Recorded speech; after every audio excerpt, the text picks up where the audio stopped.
sick pets? A biobank hopes to detect diseases early in house cats and dogs. Help wanted, Mars Petcare is seeking 10,000 dogs and 10,000 cats for a biobank, an aggregation of biological samples, images and other data that aims to improve the health of house pets by detecting maladies earlier.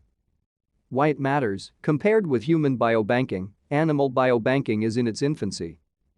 This initiative may be the largest and most ambitious so far to try to pinpoint what triggers disease in healthy pets by sifting through genomic patterns.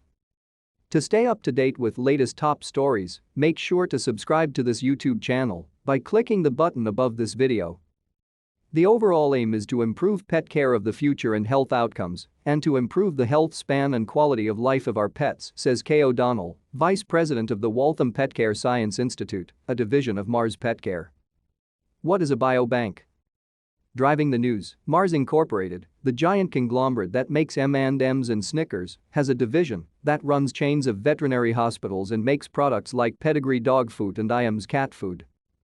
That unit recently announced a new biobank and issued a call for dogs and cats in the US to participate.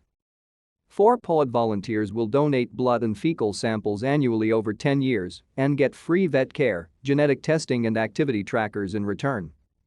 Using longitudinal physiological data from the samples collected, the study will seek to understand the differences between pets that are healthy as they age and pets that develop diseases, Mars Petcare said in a press release. While there are other animal biobanks, they are either targeting a specific disease or a specific breed, O'Donnell tells Axios. This will be the first general population cat and dog biobank, recruiting purebreds and mutts. Details: Mars is seeking healthy dogs and cats between the ages of 6 months and 10 years. To enroll, the animals need to be clients of certain Mars Petcare veterinary facilities, including VCA and Banfield Animal Hospitals. Over the decade-long pet study, some of them will go on to be healthy, and some will go on to develop disease, O'Donnell notes. Under the biobank's supervision, there will be early recognition of changes and therefore the ability to intervene early and improve outcomes, she said. The big picture: pet-loving Americans are investing more in veterinary care and seeking more genetic information about their housemates, buying DNA kits to learn about their ancestry and medical issues, for example. At the same time, advances in microbiome research and personalized medicine are helping doctors and scientists detect and treat disorders sooner and more effectively in both humans and animals. Meanwhile, the animal biobanking world is getting more organized and sophisticated.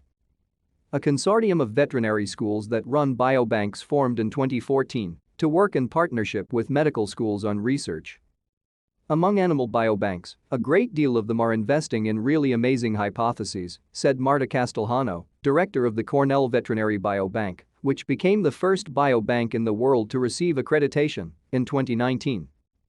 Some interesting examples: between the lines, as animal biobanks accumulate specimens, they're enhancing the potential of those samples to translate into research innovation for the sake of the animals and humans, Castellano told Axios.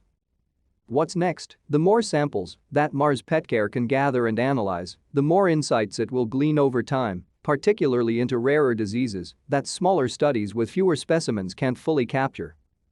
Our estimate is that from year 3 to 4 onwards we will have critical mass, O'Donnell says. We'll be able to describe populations and release genome sequences into the public domain ahead of that.